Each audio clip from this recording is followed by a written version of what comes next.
Good evening. Good afternoon. Feels like the evening. Good afternoon, everybody, and welcome to the March 22nd, 2023 Board of Selectmen meeting, which is again virtual and in person. I apologize for the cramped space, but I don't know, somebody must have dropped the ball, probably me. But anyway, as always, we will start the meeting off with the Pledge of Allegiance. Pledge allegiance to the flag of the United States of America, and to the republic for which it stands, one nation, under God, indivisible, with liberty and justice for all. Is there a motion to accept the minutes of the special meeting of March 8th, 2023? Warren Raven, so moved. Janet Stone McWigan, I second. All those in favor? Fred Camillo's a yes. Warren Raven, yes. Janet Stone McWigan, yes. Thank you. And is there a motion to accept the minutes of the regular meeting of March 9th, 2023? Warren Raven, so moved. Janet Stone McWigan, I second. All those in favor? Fred Camillo's a yes. Warren Raven, yes. Janet Stone McWigan, yes. Okay, thank you. All right, I will start off with the first selectmen's updates. I'll go through them pretty quickly. I know we're all packed in here. Tonight there will be a meeting of the Northeast Greenwich Association at 6:30 at the Greenwich Country Club. I will stop by and give an update on town matters. This past Sunday we had a very successful St. Patrick's Day parade. It was kind of long, but it was fun, a little cold, but still it didn't snow and it didn't rain, so we were happy about that. And thanks for all those who participated and all those who put it together. And we had a very nice ceremony for the Greenwich High School football team last week. It was at that point our third state championship. We've now got fourth. And we also want to recognize the crew team, which won a national championship. So 4 of those will be in a parade on June 11th downtown. Swimming got it too. Yeah. Yes, so they would be the 4.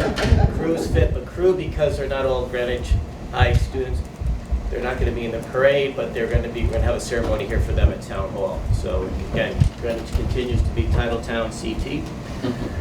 And again, that's June 11th.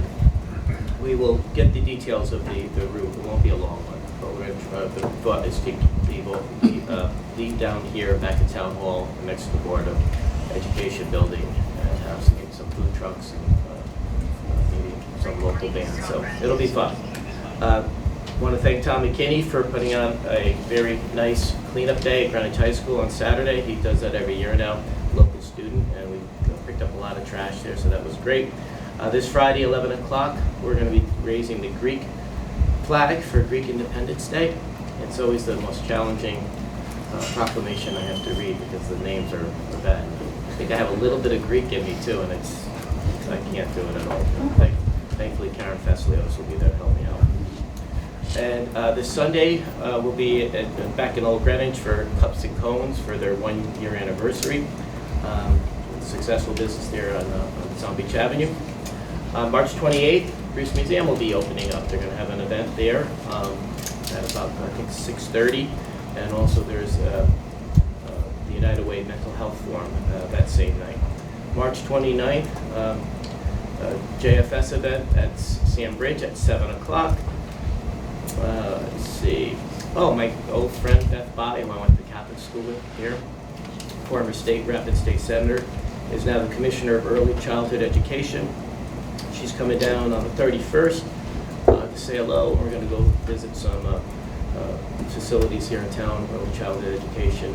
She could update me on what's going on there. Beth's a great colleague to me at the state capitol for many years. Scouting for Food is April 1st from 8:30 to 12:30 at 2 locations, Greenwich Police Department and the Coscott Fire Station. Again, honored to be the honorary chair, and please, if you have any extra food there, it's non-perishable. We'll list the items in our e-blast. If you could drop it off and spare it, it's donated to Neighbor, it goes to a good cause here to help our fellow residents. On Sunday, April 2nd, Chabad found a home across the street from us, so we're going to be doing a ribbon cutting there at 11 o'clock. Rabbi Darren reached out the other day, so we're very happy for them. Also, on the same day, the Greenwich Boys and Girls Club, the UJA Teen Changemakers grant award. That's going to be at 3 o'clock. I'm trying to read my own writing. At 3 o'clock at the Greenwich Boys and Girls Club. Monday, April 13th, the Rowan Center. They do an annual event all over Fairfield County. This year they're doing it at Town Hall. So we want to welcome them. They're based, I think, in Darien, in Stanford.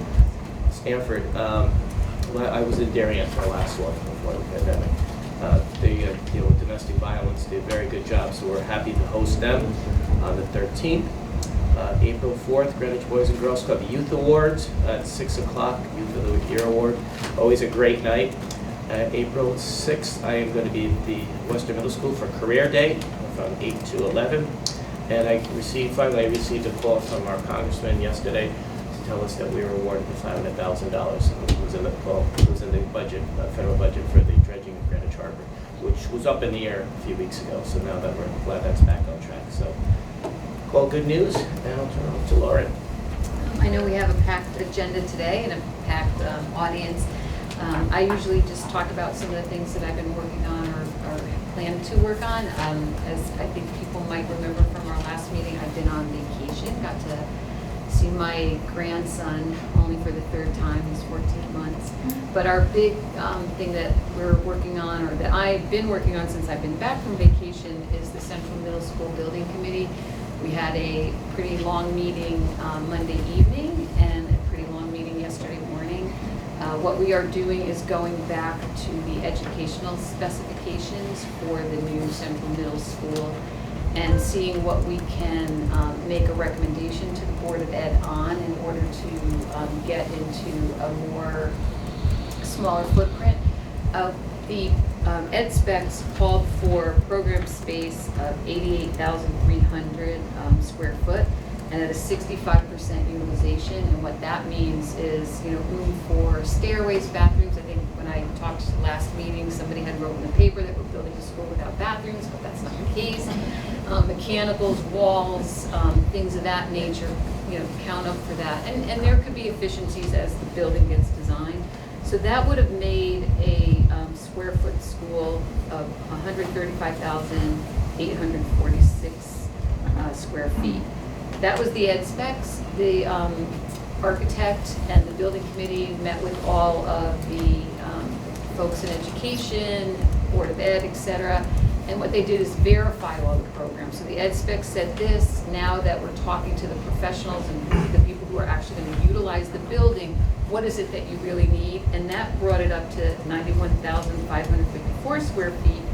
And if you use that same 65% utilization, it's going to be 140,852. I'm saying these words because out there in the press and social media, etc., everybody's floating around these different numbers, and I'm just trying to just give you the latest detail.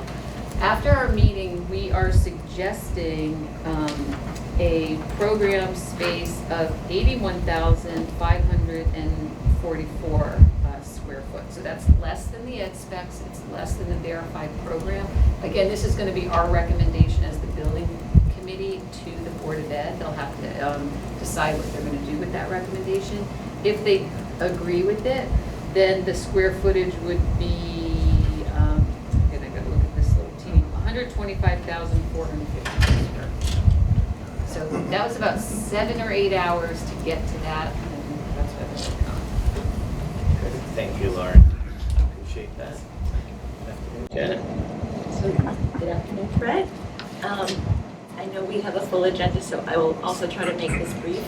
So in the order they appear on the calendar, tonight at 7 p.m. there will be a webinar co-hosted by Glasscock Library and the Conservation Commission titled Uninvited, the Spread of Invasive Species. One of the featured panelists is my favorite Sustainability Committee co-chair, Beth Evans.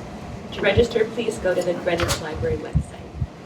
And for jazz lovers, the annual Essentially Ellington Festival will be held this Saturday at the Greenwich High School Performing Arts Center. A $10 donation at the door is kindly suggested. A bargain, but twice the price if you ask this admittedly biased past band booster. Also on Saturday, there will be a turtle walk from 11 to 1 at Greenwich Audubon, where the community can learn more about Binney Park's native and invasive turtles.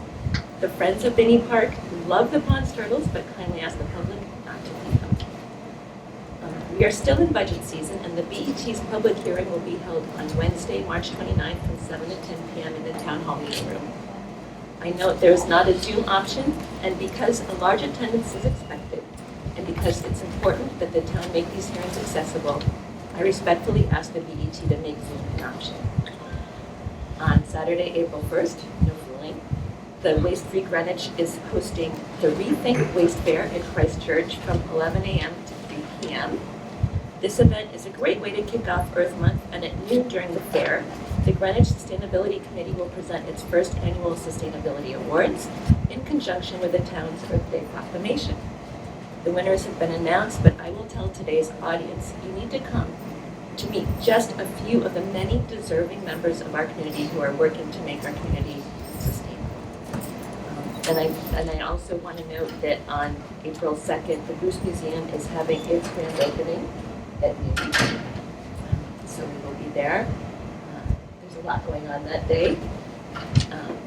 And then the deadline for the 4th annual student essay contest sponsored by the Greenwich League of Women Voters is Monday, April 3rd. For more information, please go to www.lwvgreenwich.org.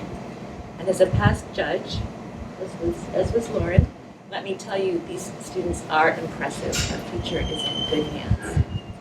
And last but not least, and Fred beat me to this, I'm also pleased, I want to mention that the U.S. Army Corps of Engineers has funded our dredge testing for Greenwich Harbor.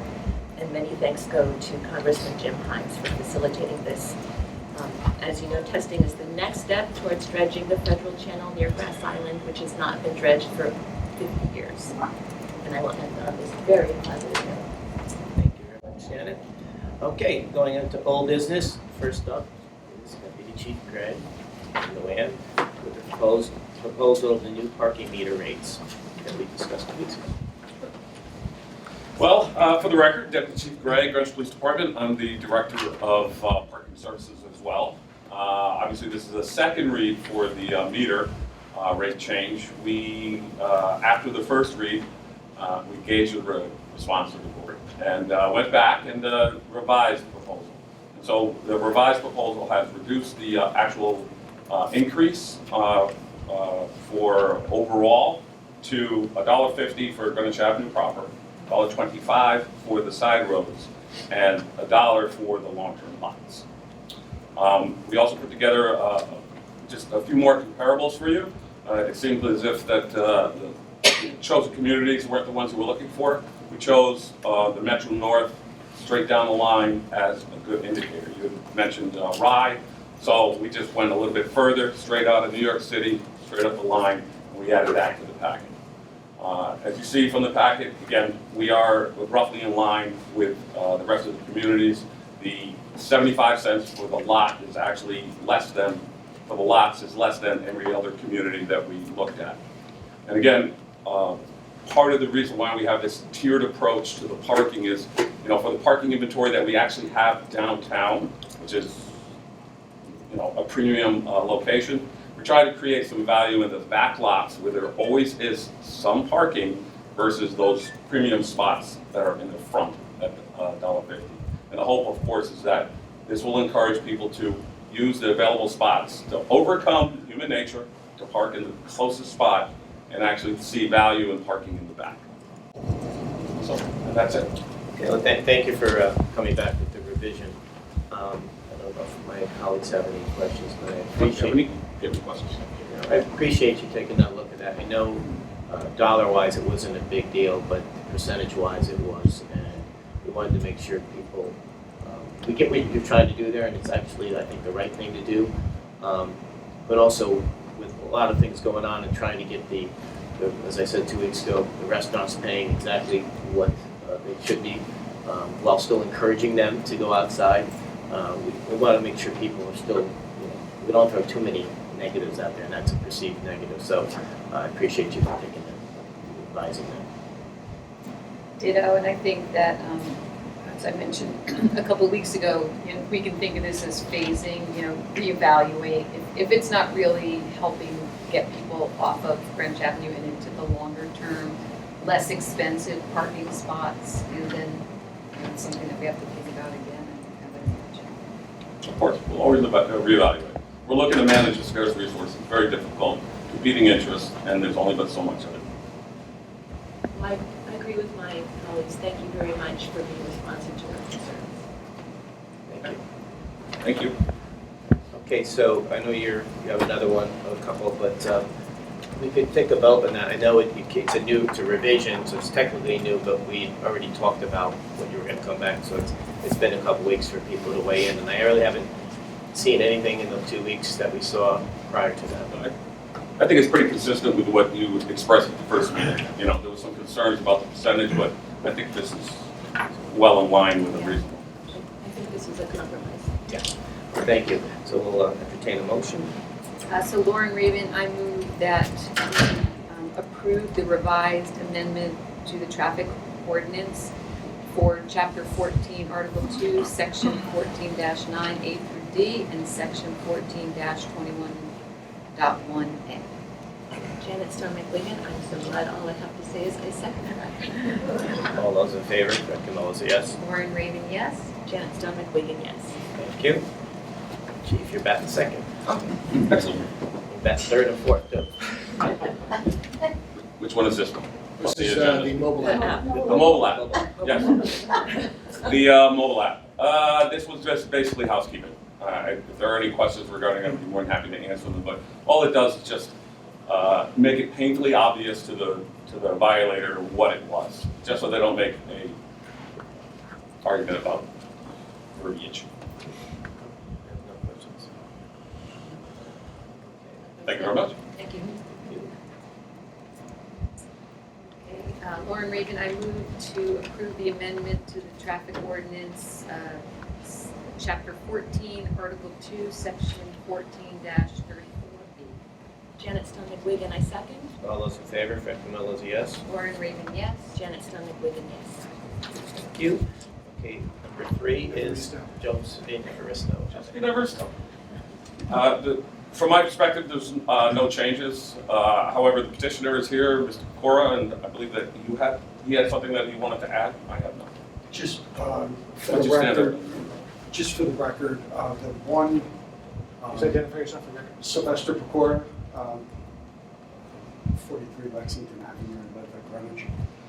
But for the record, the one person who was against the removing the signage from Evaristo to Charles Street actually lives about halfway between the Post Road and Arctic Street.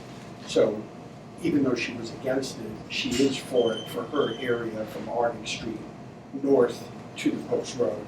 I just wanted to say that on the record. So, But as is, you're still, everybody's satisfied. correct. Thank you. Appreciate it. Okay. I have to say, I have some concerns. I'm looking at the signers of the petition, and most of them do not live on Josephine Evaristo Avenue. Most of them live on roads that would benefit by this restriction being removed. So I have to say that I'm concerned about how representative the input is on this petition. You have to understand that So- we have. Sylvester Pecora Senior. Sylvester Pecora Senior. You have to understand that we have a bicycle shop that's right around the corner.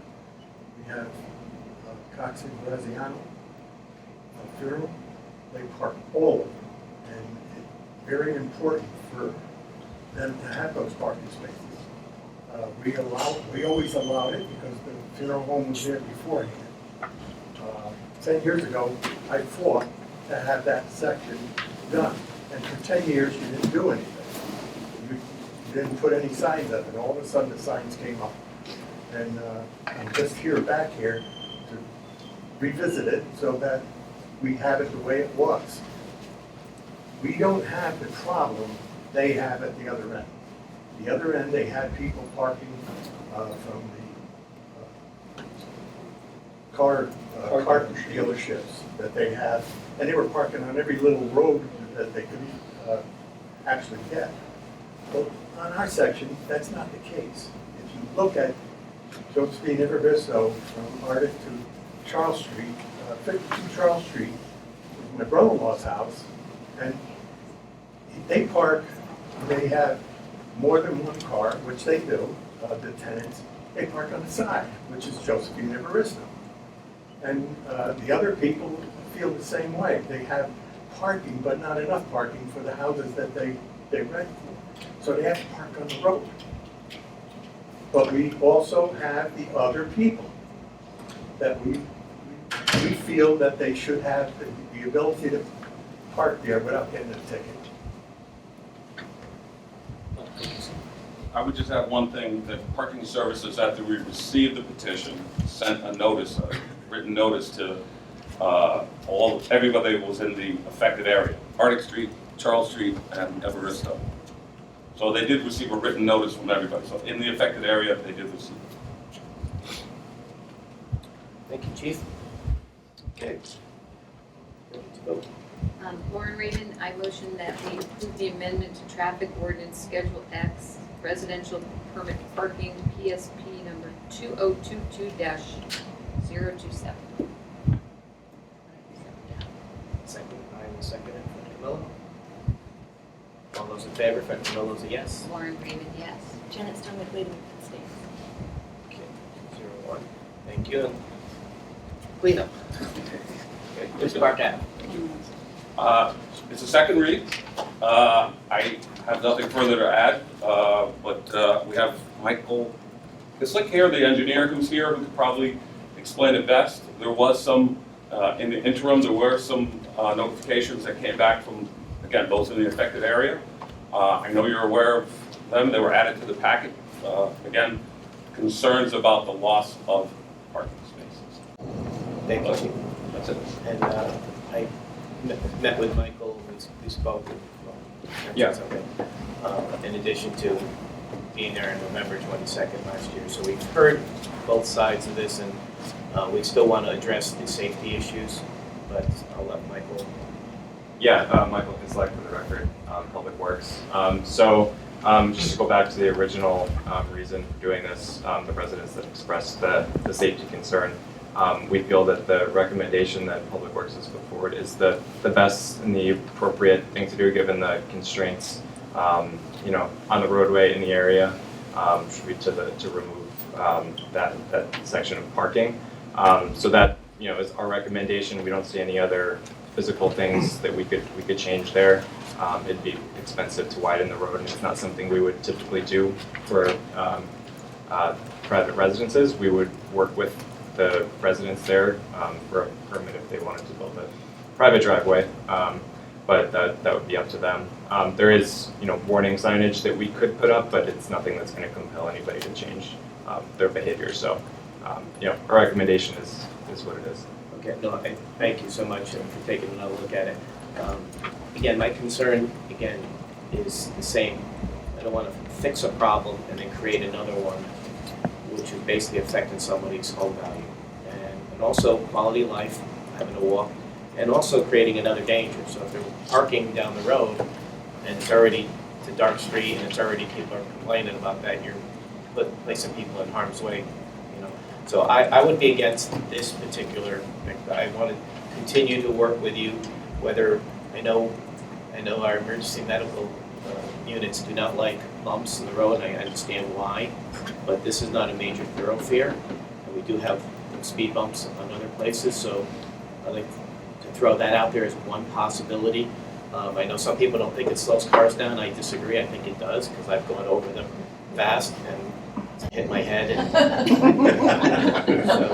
and I've done it a couple of times, and sometimes it takes a couple of times to get, but certain places I haven't done it, and I don't do it anymore because of that. So I think it does change behavior, but again, some people think it doesn't. I think we should explore other opportunities before we really devalue somebody's home and property. So that's just my take on it. I don't want to, again, I want to continue focused on this and see, in addition to the signage that's there, to see what else we can do and continue working on it without going to a drastic measure, which again would really, I think, devastate somebody, meaning the homeowners there that would be affected by it. So I appreciate the effort that went into it, And I'm thinking, I was gonna abstain because I actually wanted to drive it and I didn't get a chance to drive it. To see for myself what it felt like, but I was driving home today from JFK and it's always trafficy right when you leave JFK, like always. And I'm like, why? Because everyone's driving slow. You know why? Because the road, it is so narrow, like you can't even like budge it in. So if you were speeding through there, so similar to, and I forget what it was in Riverside, the road that we were thinking of doing something. Perna Lane. The fact that there's cars on the sides naturally, I think, makes people slow down. So I'm wondering if removing them is going to make the problem worse. I'm not an engineer. I have no idea. I just experienced it this morning. I had intended to abstain, so I'm not approving this either, unfortunately. Or fortunately, depending on your perspective. So I am familiar with this street, again, as a past band booster, delivering the end of the year awards to our band seniors. Several lived on that road, so I know very well that on-street parking is precious on that street. And even, just wanting to park for 10 minutes just to drop something off is difficult. It's a strange street. It's a dead end, and there's a hump, and where we're talking about is towards the end of it. So it's strange to me that people are speeding. It doesn't make sense in the first place that people are speeding. But I agree with my colleagues, and I don't think removing the parking places is the solution necessarily. Okay, thank you. So with that said, it looks like there's at least 2 votes here against it, so I don't think we have to do anything. So, Okay. unless you want to put it to bed with a vote. So you could.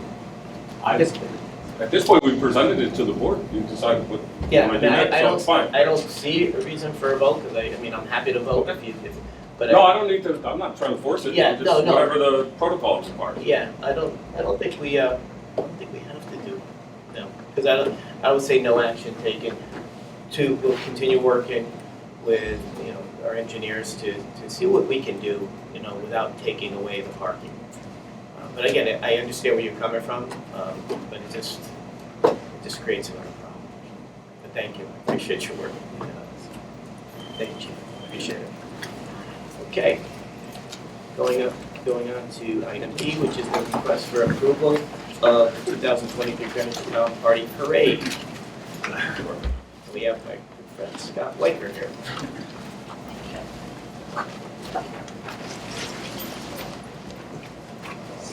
Hello, Scott. Hello. How are you? Selectmen the Ravens, Black versus the Wigan. I don't really have too much to add other than what I presented last time. We did announce who's performing this morning, and for the record. Feel free to keep that right up there through the whole meeting. Yeah. The less people have to look at me, the better. So it's a New Orleans theme this year, and with really a star-studded cast of musicians. And we're excited like no other year before, where we truly believe that the Greenwich Town Party will live up to its name, the Greenwich Town Party, with such an event. And how this relates to the parade, we'd like to make the parade a New Orleans themed parade as well.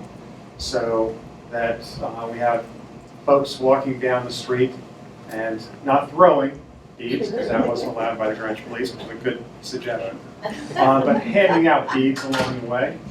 And just a festive community celebration in Greenwich.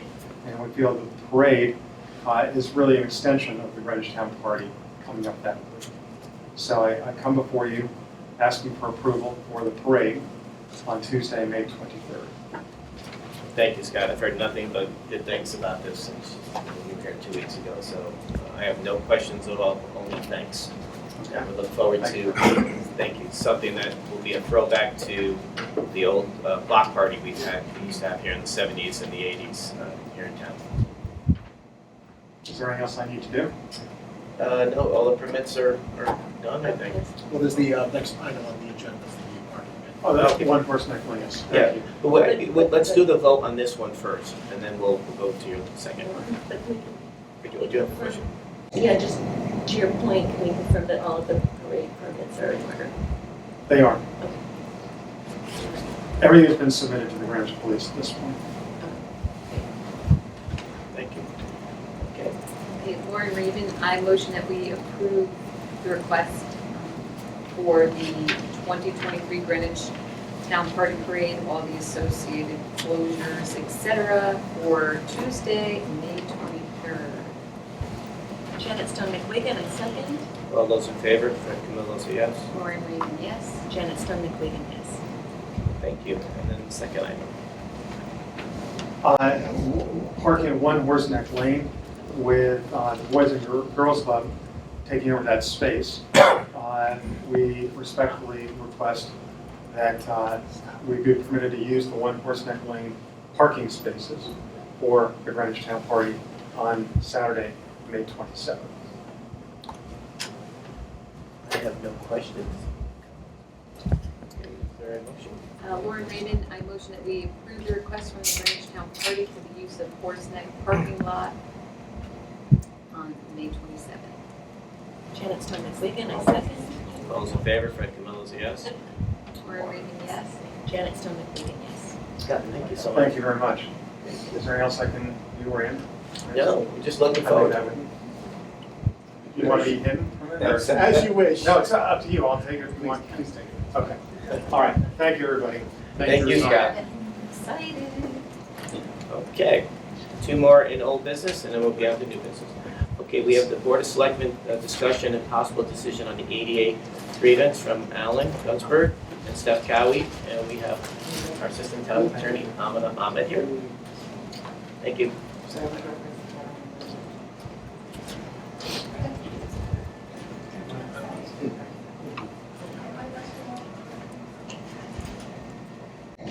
But if you don't mind, I just want to read something for the record, if that's okay. Sure. Thank you for following up and bringing us here today. It started with an idea to make the crossing at Arch Street and Greenwich Avenue safe and accessible for everybody. From municipal improvement through multiple committee meetings, Steph Cowie and I participated, sharing our understanding of the federal ADA laws and our experience as people with disabilities. As we dug into these meetings, there were usual individuals who complained about the project. Complaints included, we're going to lose the Beaux-Arts architecture of our downtown, we're going to lose green space, our trees are in jeopardy, we're going to infringe on our historic monuments, we will be reducing the width of the sidewalk, parking, and our town engineers designed an unsafe intersection, and lastly, the state grant shouldn't be accepted because we're Greenwich and we can pay for it ourselves. Sowing fear, uncertainty, and doubt, along with a great smattering of misinformation, made the final project difficult to nail down, but was finally approved by the Planning and Zoning and the RTM meeting for the municipal improvements. After all of that, one person raised their hand at an RTM meeting to call back the RTM MI approval and vote again. Again, we heard the same falsehoods. We're going to lose the Beaux-Arts architecture, we're going to lose green space, our trees are in jeopardy, we're going to infringe on historic monuments, we will be reducing the width of the sidewalks, parking, and our town engineers have designed an unsafe intersection. And lastly, the grant should not be accepted as we're Greenwich and we can pay for it ourselves. After all that debate, the RTM voted to rescind it. And with that, $2.8 million of funding went away. It's unbearably disheartening to watch the RTM, our town government, deny the civil rights of a full class of federally protected people. We want the record to reflect today that we will not stop fighting for ADA rights. We will not accept the status quo. We know the federal law is on our side, and if we're pushed hard enough, we will ask for help from our federal partners at the Office of Civil Rights and the United States Department of Justice. Thank you for your time. Thank you, Alan. So, thank you. Assistant County Attorney, Amina Ahmed. Good afternoon, Amina Ahmad. I believe Mr. Gunsberg and Ms. Cowie have had some meetings with Mr. Michael and perhaps other folks from DPW, and they've come to a resolution. So, Mr. Michael, did you want to speak to the details of that, or would you like me to address those details? If you want, it's up to you Sure. if you want that. So Mr. Michael did send out some details on that, and as a result of which we drafted a decision for you to review. And so I'll highlight the key points. One area was the ADA transition plan, and as a result of the discussions that have occurred, the ADA transition plan has in fact been posted on the town's website and will remain there, and if there are any revisions to it or any further updates, those will be posted as well by DPW. The other goes to the actual intersection improvements themselves, and it is my understanding that DPW will complete an inventory of all non-compliance on Greenwich Avenue by April 30 of this year, and will develop some potential solutions. DPW and the First Selectmen's Committee will create a mini user group to conduct a field visit sometime in late April or early May to review the plans and to make sure that all items are addressed. DPW will complete a final design of the project and prepare an estimate of costs for work by the end of May of this year. And then DPW and the First Selectmen will make their best effort to request an interim funding from the BET and the RTM for the cost of the project. And then, depending on whether funding is secured, DPW will then execute on the project that they have designed. And there may be some other work being done between May of this year and June of next year on Greenwich Avenue. Some utility projects, I believe, are planned, but DPW will try to coordinate their work on this intersection improvements project with any type of utility work that's also going on. And barring any unforeseen circumstances and assuming there's funding, DPW will use its best efforts to complete the project by June 30 of next year, so that it coincides with the repaving of Greenwich Avenue, I believe, in the summer of 2024. So that's sort of a broad summary of the plan that's been developed by DPW in working with Mr. Gunsberg and Ms. Cowie, and also with input from Commissioner Nelson. So that's where we are, and I have tried to summarize all that in a short memo that I have prepared for you, and happy to answer questions. Just a couple comments. I mean, Alan's right. There was a ton of misinformation. Reduced to death by 1,000 cuts after something that was approved multiple times. And now it's going to be on our dime. It's going to be on our dime. And so we will have to get approval from the BET, but we don't want to be in it. I don't think we're going to have a choice. Because we're not going to be in a situation again where the federal government comes in and we get fined or threaten to be fined. So maybe the next time somebody stands up on the RTM and puts out something that's false, and people pile on, maybe they'll think twice about it, because now it's going to come out of their pocket, all of our pockets. But I want to thank you, the DPW, for speeding this up. And I want to thank them. Yeah. I mean, we have great partners at DPW. And the idea that we have employees in the town of Greenwich that would design an intersection that is unsafe, then we need to get rid of our Department of Public Works. Really, which doesn't make any sense at all. We have people that think that they know better. And they're not engineers, they're not qualified, and they're not trained. And when you stoke enough fear and stoke enough uncertainty, you're going to get people to turn around and say, maybe I don't want to vote for this.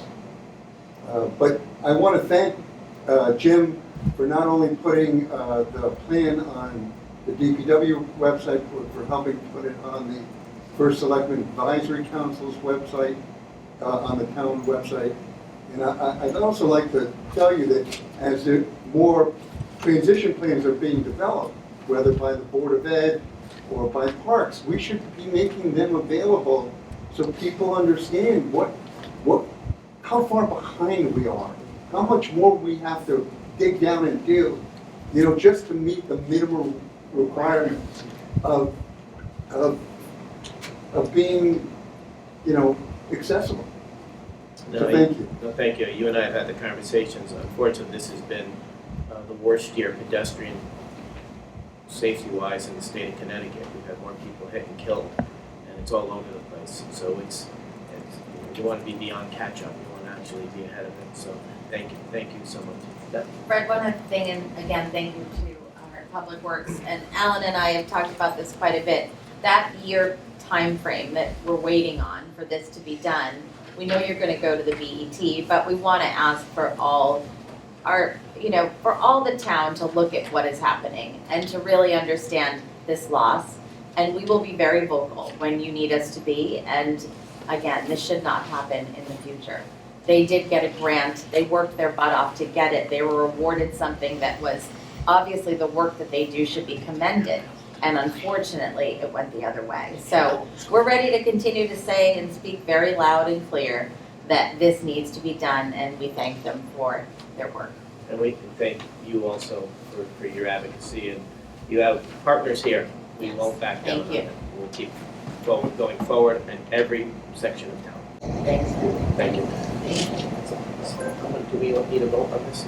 Yes, and so if you are agreeable with the recommendations of DPW, then if you take a vote, we'll finalize that document for you.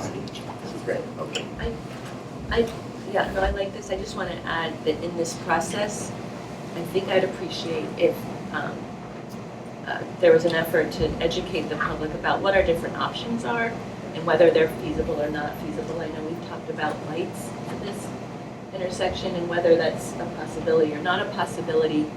So I think the more public information that's out there, the more public education that we do, I think that will help this process. Yeah, it's a great point, Janet. We put that out there several times, and I know it's just, sometimes just not reading the paper that day or online. So we'll continue to do that. Certain things are not available to us, but certain things may be. And so we've even circled back with Jim about lights, and because of the requirement now that they have to be in the middle of the road, which no one wants. We thought maybe because it's a historic district, we can get around it. Turns out we probably can't. But we're looking at everything, and I think the more we get out there, maybe we're just posting it on the website so it's always there. We can direct people to it, because it's hit or miss if we put it in a weekly e-blast or online. So, Right, what we're going to accomplish over the next year or so will be making ADA requirements up to date. It's still not going to make that crossing safe. No. It's still not going to bring the safety necessary that we had back when the police were there, or with the plan to have the island and make the bump outs and make the crossing smaller. So yes, we really do need to take a look at how we can walk safely, because ADA upgrades are just our responsibility from 33 years ago. Now we have bigger cars, and like you were talking about over at the other intersection, people driving bigger cars. They're more. There's so much more in the car that distracts them, whether it's children or navigation or their cell phones or a phone call. and that you're at, and that intersection has always been the most dangerous. And even in January of 2019, we had a police officer directing traffic and someone was hit. So even that officer couldn't stop it. So you're right, that it's a beginning, certainly, but we have more to do. And that's why, again, we're going to have to go to the BET and ask for money to fix that intersection that would have been completely paid for. So, anyway, thank you. So Thank you. we'll approve this. Thank you. So Lauren Raven, I motion that we approve the decision and recommendation from DPW on the ADA grievance for the intersection of Happmeyer and Greenwich Avenue. Janet Stone McWigan, I second. All those in favor, Fred Camillo's a yes. Lauren Raven, yes. Janet Stone McWigan, yes. Okay, last item on new business, Board of Selectmen discussion and vote on the Sister City partnership with Izum in Ukraine. And I don't know if Olga Litvinenko is, She's gonna try to join us via Zoom, she wasn't sure she was able. okay, and if she can't, we kind of know who this is. She's online, she is actually on Zoom, Okay, so if we I could can, just promote her, thank you. okay, I'm going to. Thanks, Jane.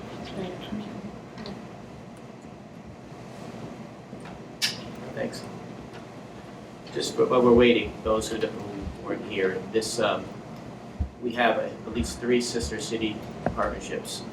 One in China, and don't ask me what the city is, because I don't know. And 10 years ago, we did 2 in Italy, Mora DeSantis and Rose Calabria. How long ago did we do China? I don't know, Italy was 10 years ago, exactly 10 years ago, but I don't, China, I think it was before that, but there's just no evidence of it. After? Sorry. There's no evidence of it. It's interesting, somebody thinks that I had something to do with this. Hi, Olga, you select can start woman. your video No, I now. don't think so. I heard about that.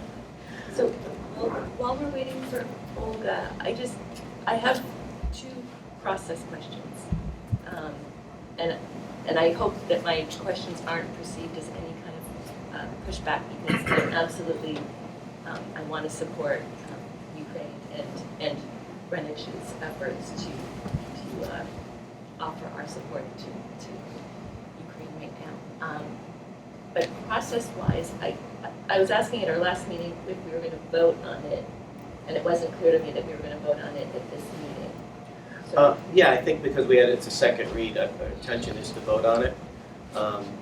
Now, we circled back with people who were involved 10 years ago, and it was told to us that really doesn't even have to be a vote. It was something that even the first selectman could have done, but I thought it would be better if the Board of Selectmen did it together.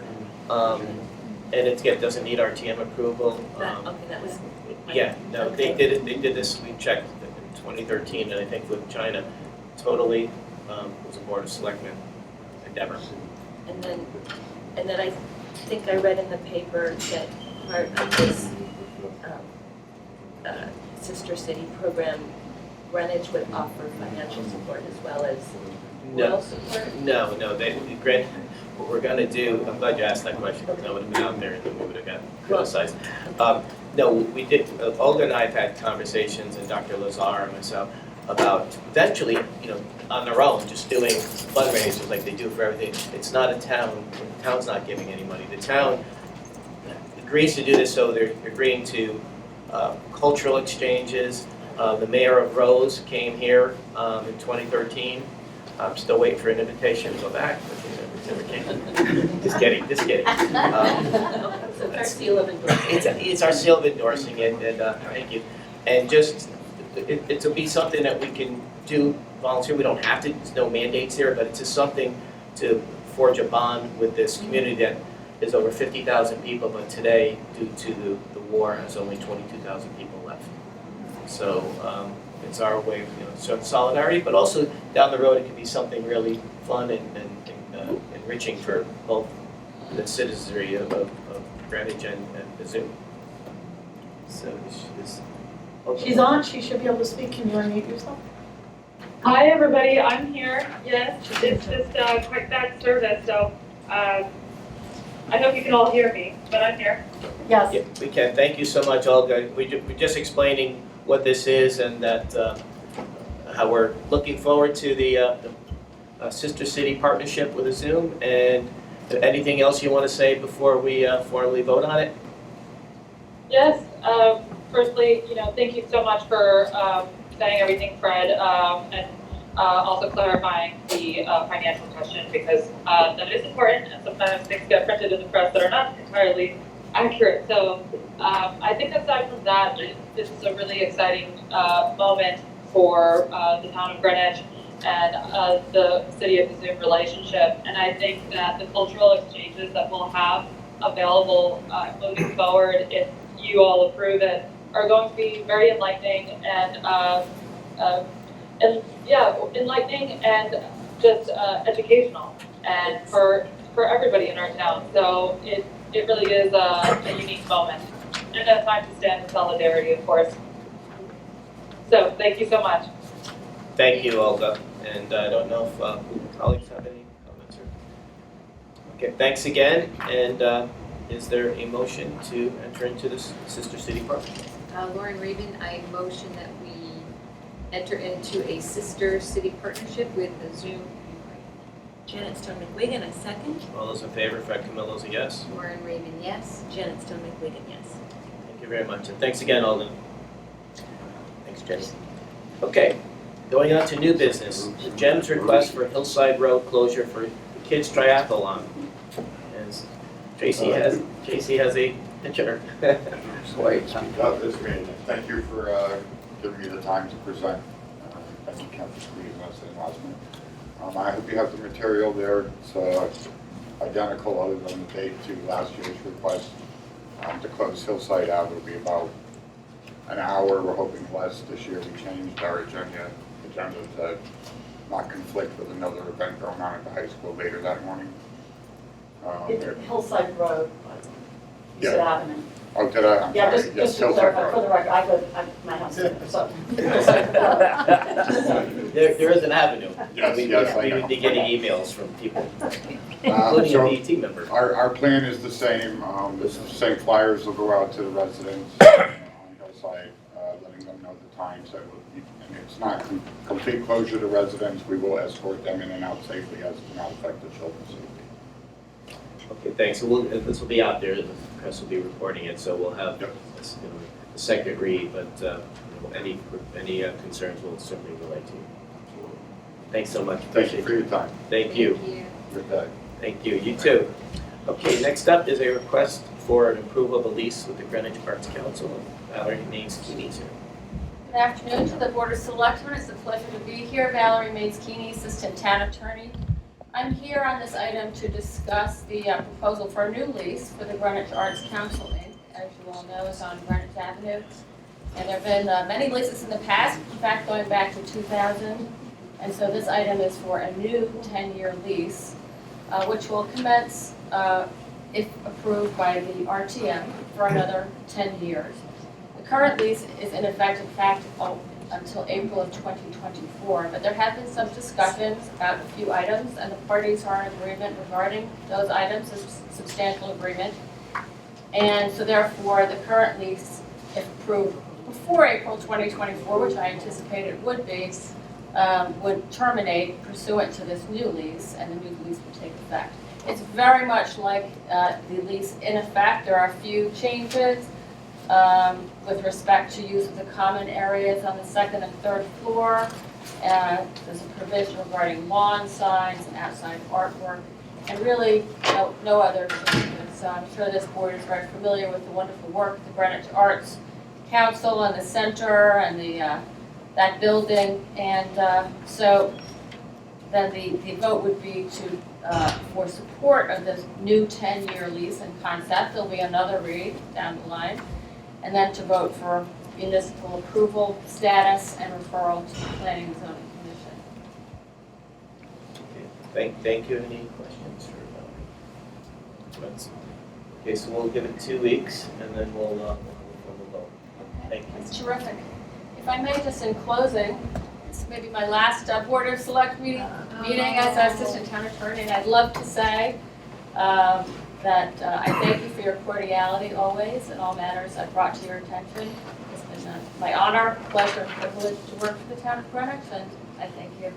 Thank you for a great career with the town of Greenwich, always being very professional and thorough, and wish you all the best in your future endeavors, and we're glad you're not leaving us. You're still staying in town. So Thank you very much. thanks. Thank you. Okay, next up, we have James Waters, who is an RTM member and also the chair of the Old Greenwich School Building Committee. He's doing a lot of work. Good to see you, James. Good to see you too, Fred. Good afternoon, everybody. I'm here to ask for the Board of Selectmen's support in recommending the Old Greenwich School project for municipal improvement. I think you guys all are aware that the Old Greenwich Building Committee is moving with purpose. We have made significant progress since you convened us in October. So, for this meeting, we submitted a pretty detailed memo on our progress and some of the background of the project. The scope, as you guys all know, is set forth in the OGS Ed specs. The anticipated costs are also in there, anticipated timeline. All of that has been consistent with our conversations about incremental funding to get us through the pre-construction process. So right now, we are in partnership with our architect and owner's rep. We are starting the schematic design process. We expect to complete that in June 2023. So we're doing things like surveys, environmental testing, hazardous material testing, a lot of work going on a lot of fronts. We're also going to be hiring a construction manager at risk, probably sometime in the April timeframe, and that member of our team will help us produce professional estimates on our project. We've been discussing with the Board of Ed and the BET about submitting those estimates to them. I think you are all aware we've dusted off, done quite a bit of homework on dusting off anticipated project costs. And then I think once we get through the schematic design process, our intent is to really move forward on design development and local land use approvals, to include working with the P&Z, the ARC, wetlands, et cetera. I think, from the building committee's perspective, and thankfully we have smart advisors, some members in this room, who have plenty of experience and often help fill in my own gaps. I think we feel like this, Old Greenwich School is such an important part of the Old Greenwich community, and we want to ensure an expedited and thorough review by all of the local departments and agencies. And so, yeah, that's where we're at, and thank you for your support. I appreciate it. Thank you for the good work and the speed at which you're working. Government doesn't usually work that fast. That's good. The 1.1 million that we're advocating for to put in there, is that going to be enough? So I think, No? To get you through? No, Well, she's kidding. yeah, I think she's talking about construction. I think, that's based on a cash flow that we put together with our project team. I think right now, we believe it's going to be enough to get us through the pre-construction process and have this project really ready to go. As I think we've discussed and said, in public a number of occasions, if construction funding were provided in the coming year's budget, I think we're anticipating being ready to break ground in next spring. If not, we want to complete the pre-construction process and be ready to go the following year. Yeah, we certainly don't want to slow you down, so thank you for getting to work at this, and everybody who's on the building committee. Thank you so much. Lauren and Janet. I'm sure Janet has way more information than me. I have another building committee in my head, so I'm just catching up on a couple of things. Sure. And I'm looking at your page 5, and maybe this isn't for you, but just in general, as you look at, Julian Curtis is going to come in front of us. I'm aware of Central. I'm also on GHS feasibility. The contingency variance, so like in 2020 it being 10%, and now for the estimates of 24, 25 being 20%. And I get it, intellectually it's a renovation. You have no idea what you're gonna run into. And then looking at the estimates, and I'm sure you've discussed this as a building committee, and it's when I read it in the paper this morning, what the estimates were as I'm catching up to my packet at the same time. I'm sure you discussed, and I know that it's important to the community, the school, but at what cost does it make sense to renovate versus build anew? Sure. Well, you're speaking right up my alley. I've spent weeks and months in these numbers.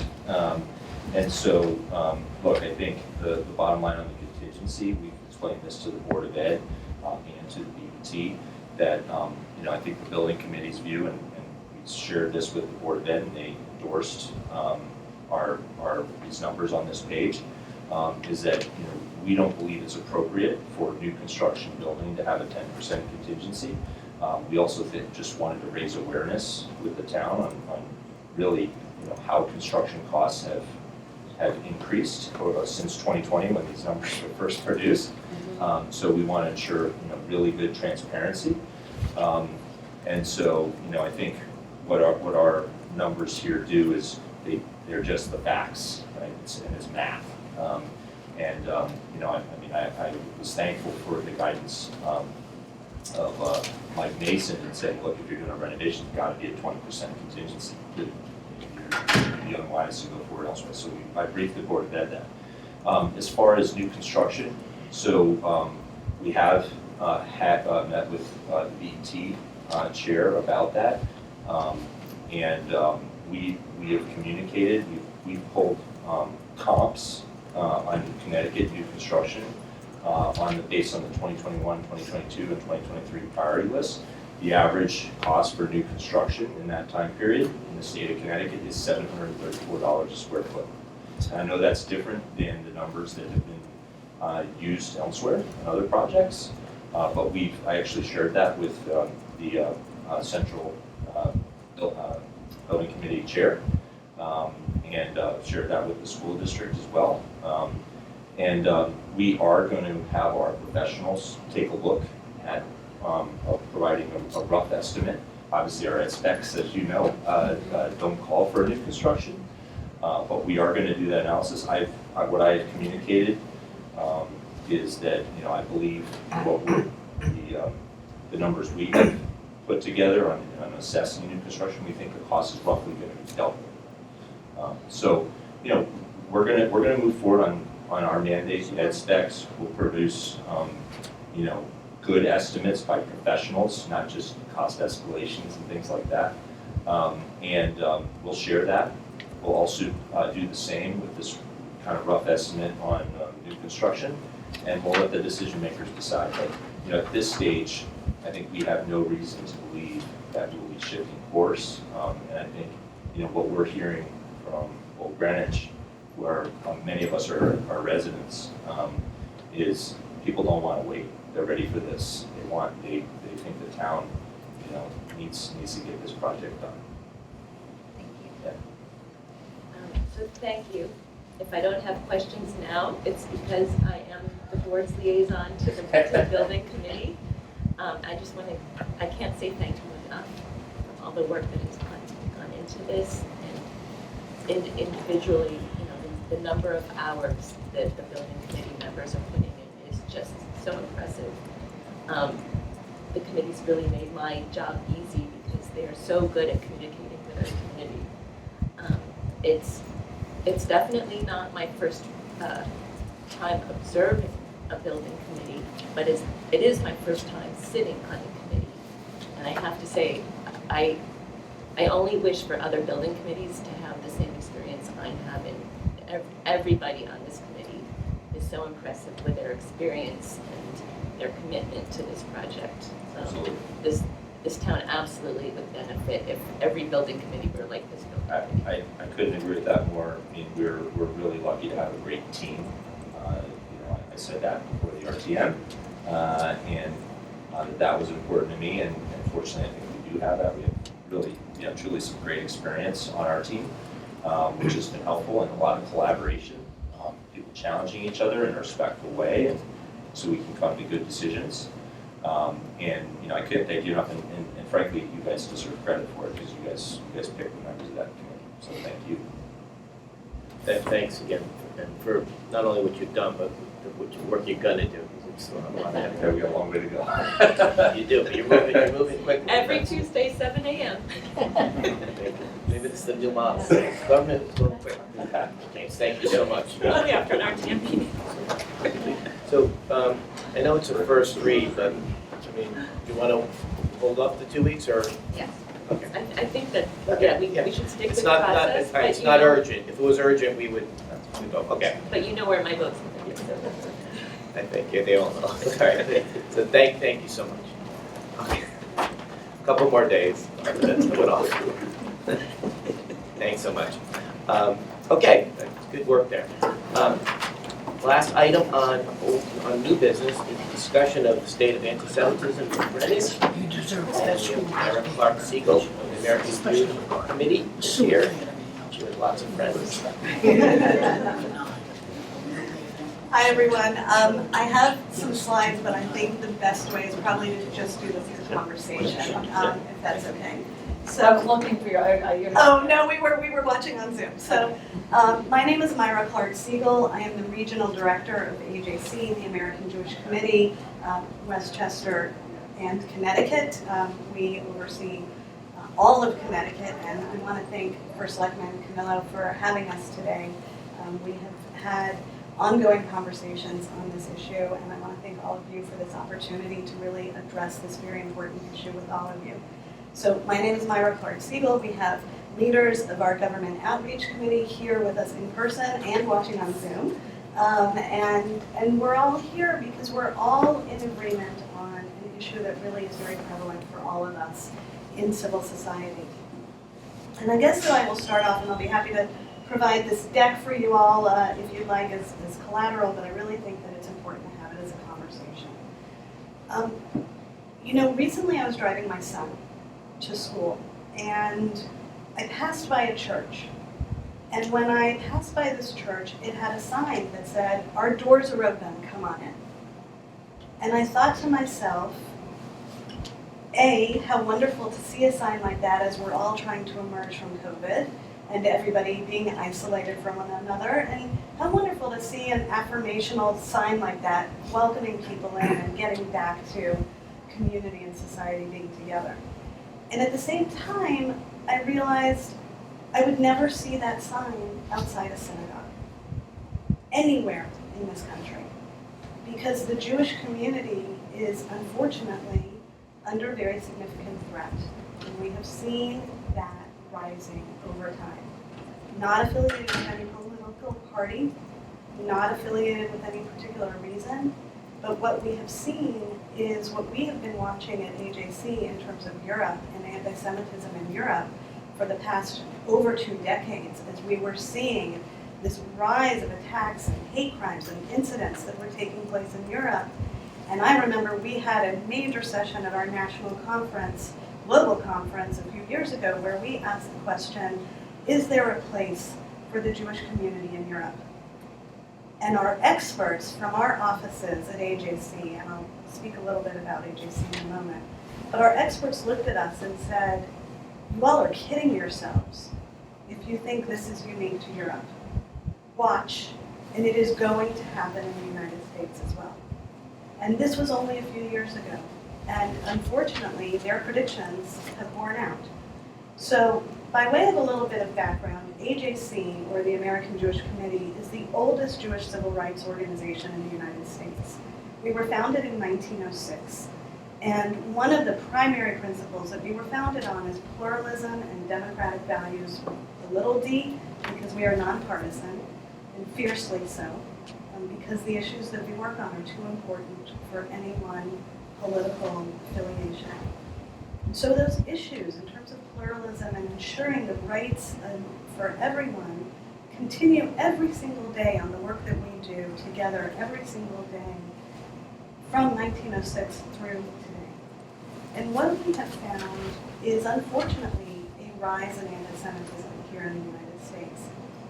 And I'll just share with you a little bit of findings on this.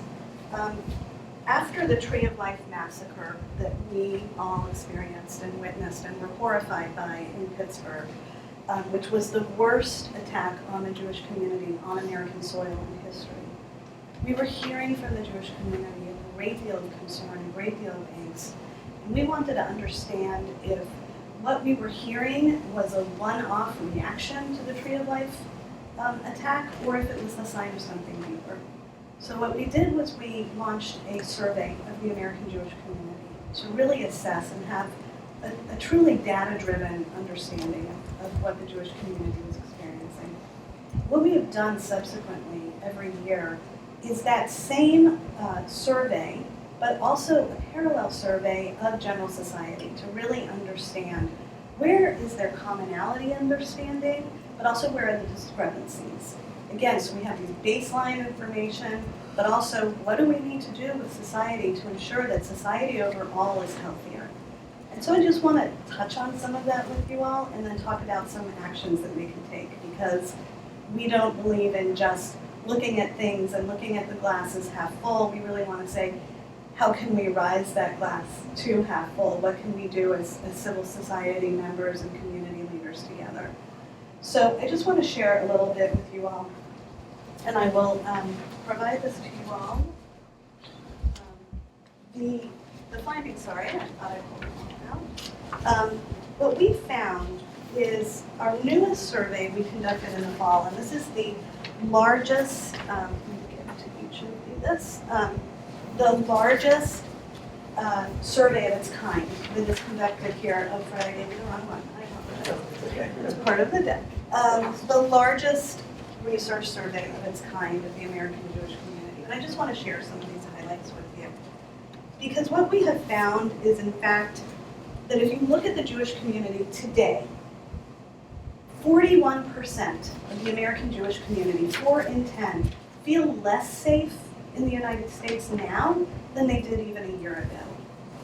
And that's an astonishing, it should be a frightening number for all of us, because what we have found is that when the Jewish community is under attack, then other segments of society are also threatened. And that is what we have found. So 4 in 10 feel less secure than even a year ago.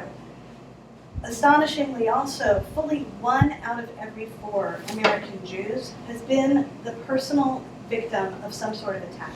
It could be a racial epithet, a religiously based epithet that is said. It could be graffiti that is at a place of worship. We've seen things on campuses, even UConn over the past year had several instances on campus. It happens in the workplace. There is no area of society that is immune, and there is no community in this country that is immune. And so we are here to talk to you all about some leadership opportunities that we can be taking. First of all, online, we have found hugely problematic, of course, as many other areas are online. But what we have found is over 60% of American Jews have experienced some sort of anti-Semitism online. And if you look at younger generations, it's over 84%. So again, I have a 16-year-old son who is a pretty strong character. But last year he came to me and said, I don't understand why on social media people are posting and reposting Hitler was right. What are we teaching our kids? What are we teaching our communities if people are normalizing this kind of language online? And what are we teaching kids to do in school? And what are we teaching people in their places of employment when they are afraid to wear something like a kippah or a Star of David necklace or a t-shirt that may have Hebrew on it? If someone is afraid to do that and wear it openly, or they choose not to go to a venue or an event out of fear, which is part of what we saw in the research that we did, because they are afraid that they may be targeted simply because they're Jewish, then all of us in society have a job to do that is better. I like to look at the glasses half full when I can. And one of the findings that we identified, which I think is a positive one, is that when we looked at the complementary surveys between the Jewish community and civil society, one of the really strong aspects that we found is that there is a strong correlation that 89% of civil society and 91% of the Jewish community believe that fighting anti-Semitism is not just something for the Jewish community to do, but is something for all of us to do. And I think that that gives us good comfort in the fact that there are people of goodwill everywhere who want to do something and who realize that fighting anti-Semitism, fighting hatred of Jews, which is what anti-Semitism is, is important for all of us to do. I will also say that we're not satisfied to just look at our findings. We look at the FBI hate crime statistics as the barometer for this information. And we found a very strong correlation. If you look at FBI hate crime statistics, and every municipality is supposed to feed in to the FBI through law enforcement, the hate crime statistics on an annual basis. What we have found from the FBI statistics are that the Black community is the #1 target community when it comes to racial attacks. 60% of the attacks on a racial basis are against the Black community. It's unacceptable. We also saw through COVID in particular that there are increased attacks, as we all know, on the Asian American Pacific Islander community. We at AJC have launched a community of conscience, which brings together interfaith and intergroup leaders and community members to stand together. So when there is an incident, we are the first ones to put out a statement to reach out to members in other communities and stand strong and in solidarity together with them. Because we truly believe that when we stand together, we really are stronger together. What we have often found, however, is that when there is an incident against the Jewish community, we hear the crickets. People don't reach out to us. And if you look at the FBI stats, you see that 55% of all religiously based attacks are against the Jewish community. So the #1 target on racial is the Black community. The #1 target on religious hate crimes is the Jewish community. Now there's a disparity there because the Jewish community is roughly 2% of the American population. It's a tiny percentage.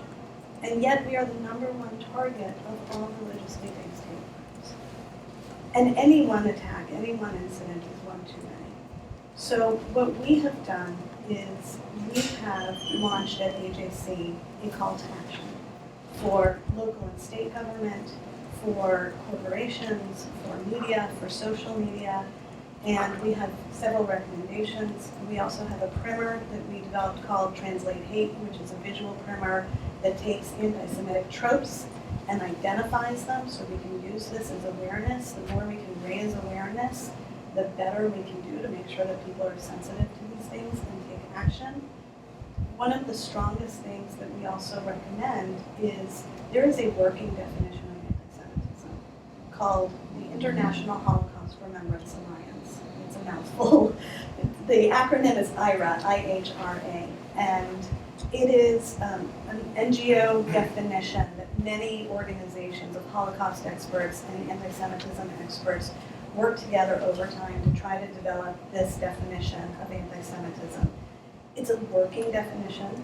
It is not legally binding, but the reason that we have this is if we can define it, we can raise awareness, we can measure it, and then we can address it through things like the Translate Hate glossary, through things like the actions identified in the call to action. To date, over 38 countries around the world, starting, by the way, with European countries, which I think is very important, have adopted the IHRA working definition of anti-Semitism. Again, it's an important tool. 33 states here in the United States, including Connecticut, under the governor, have adopted the working definition of anti-Semitism. And there are municipalities here in Connecticut that have adopted it. We would respectfully request that Greenwich do so as well, again, as an important tool.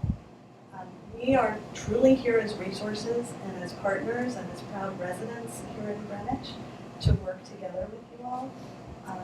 We truly are here to again, help raise awareness with law enforcement. We have conducted trainings and briefings, including with law enforcement.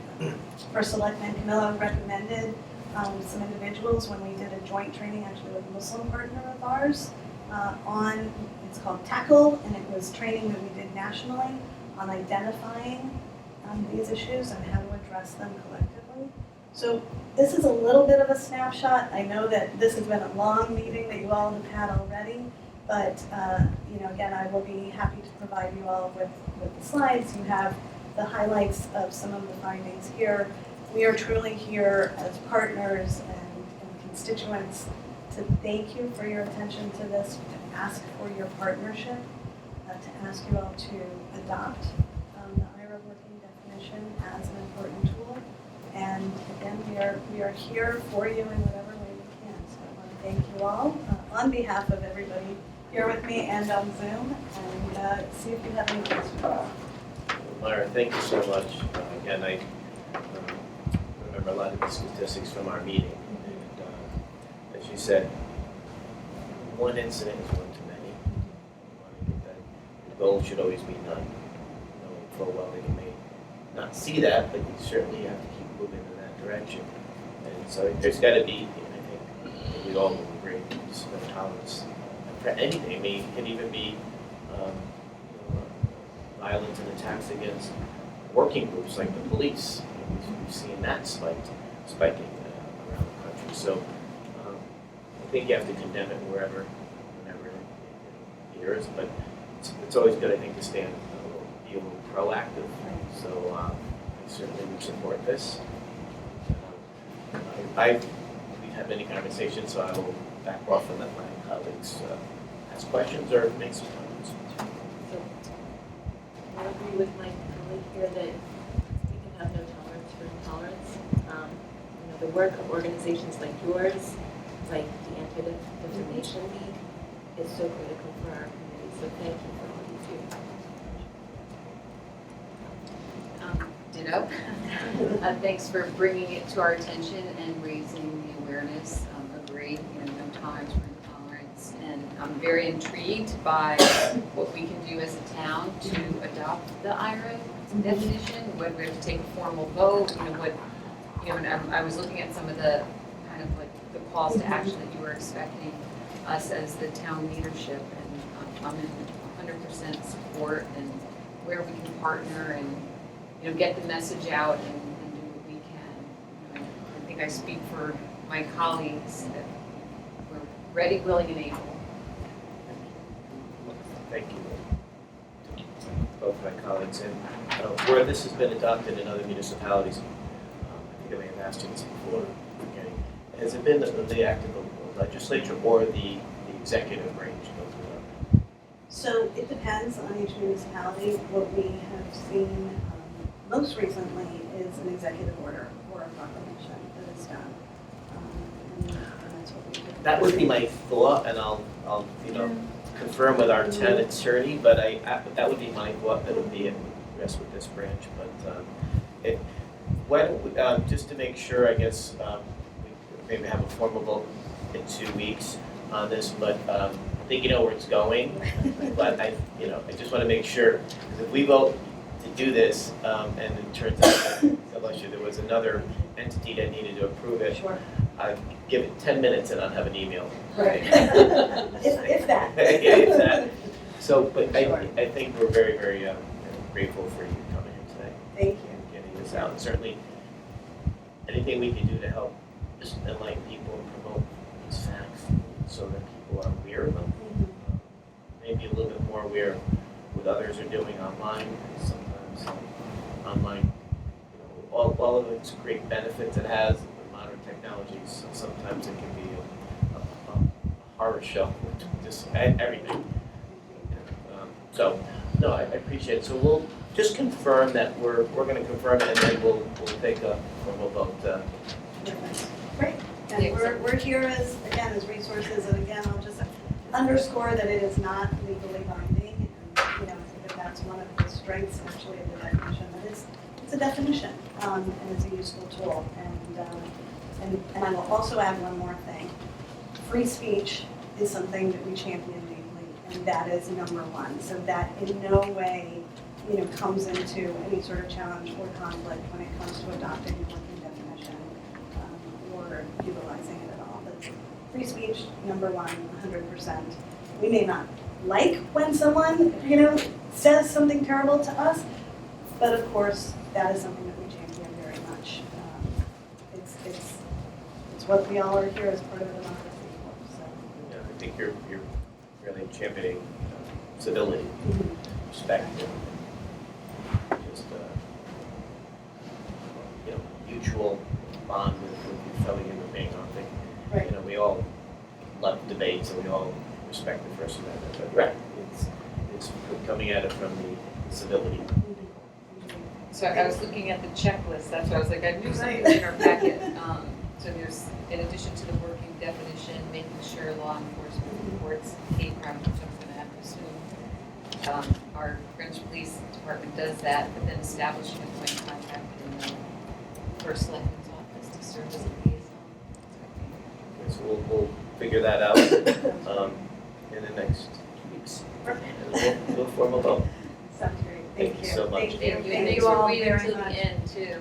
We appreciate the opportunity to have this conversation, so thank you. That's for last, right? Yeah, just gonna say. We've got a lot of information on what's going on in town, maybe some you didn't need to know. but- Right. Do you have Yeah. any parking issues? Yeah. Thank you so No, much. you know what? We know that you all are on the front lines of everything here, and we just want to thank you for everything you did. Thank you. Thank you. Appreciate it. Yeah. Okay. Thank you so much. Full agenda. So we will now go to the public comment period before appointments and nominations and adjournment, because we have a special meeting coming up in 2 minutes. So public comment.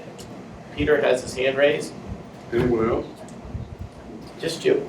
I'm here to, No, just, yeah, you don't have to. Peter say that. Alexander, here to realize, even at this meeting, it seems like dredge is no longer a 4-letter word. When he's It never coming was from 4 letters. DC, so suddenly we like it. You know. I just want to make sure that you saw this. I know you have a lot going on, I can tell, but this is a slideshow I sent back in September to react to Ida. September, a year ago. Anyway, I see some of the USBs I sent out didn't work. I just wanted to ask you, which one do you think is Caroline Cohen? It's kind of dark. I'm going to take a stab at it and say the one on the bottom, but it's kind of dark. You want to guess? Or the opposite. Yeah, come on. You take one, I'll take one. We can't be wrong. How about the one on the right? Take the top and then we're right. Look at the blank one. I'm trying to emphasize that.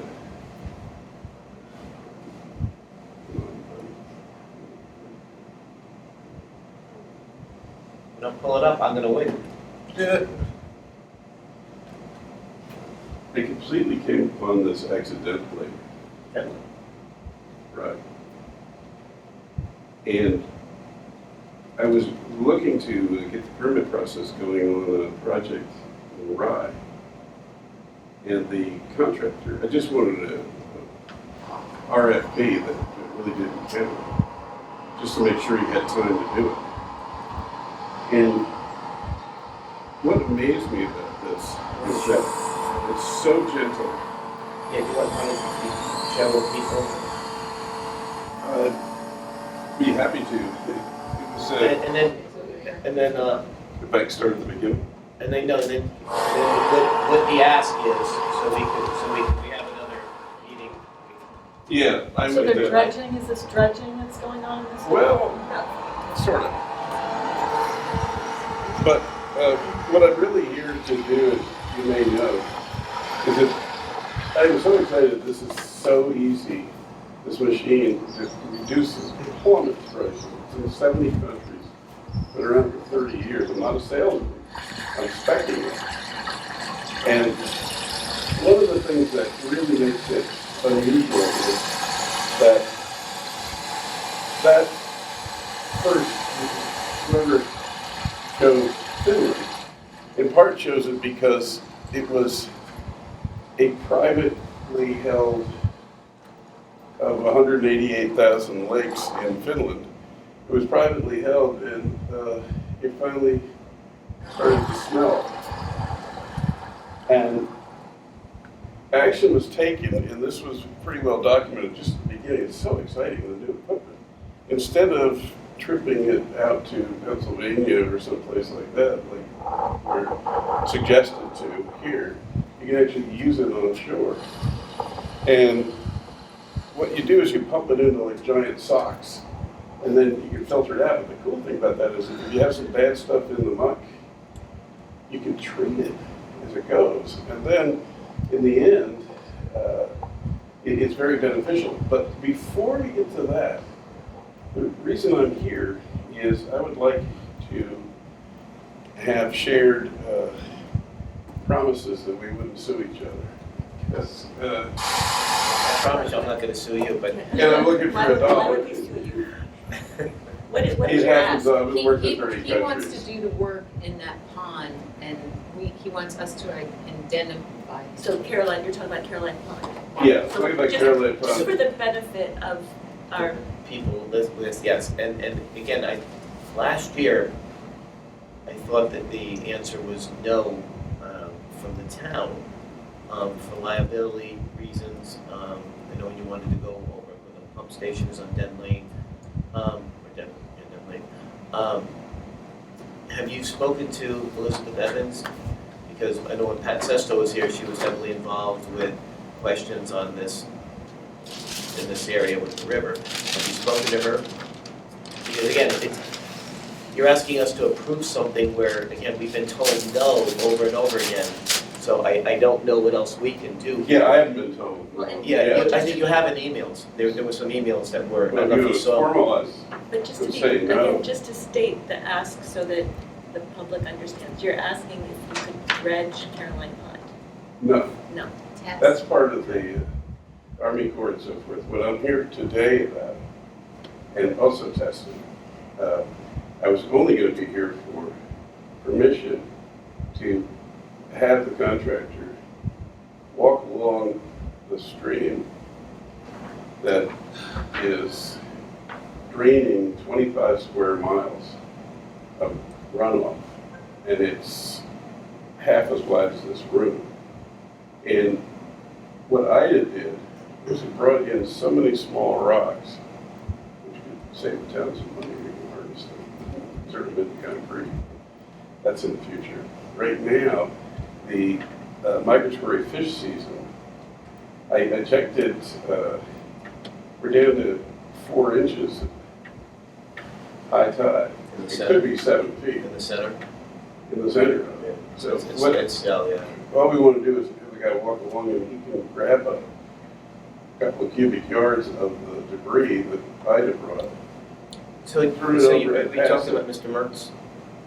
No, I haven't, I'm not able. Well, if you ever, whoever it is, if they can send us something so we could, again, because it's multiple jurisdictions, it's not just the town, right? It's the It's really- Army Corps, it's deep.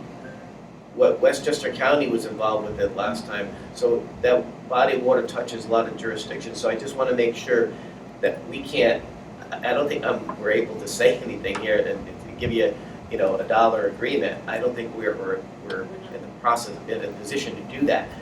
If you send something to, and I would start with Elizabeth Evans and see what she says there, because again, Pat Sesto always was the first point of contact. Elizabeth has taken over for Pat.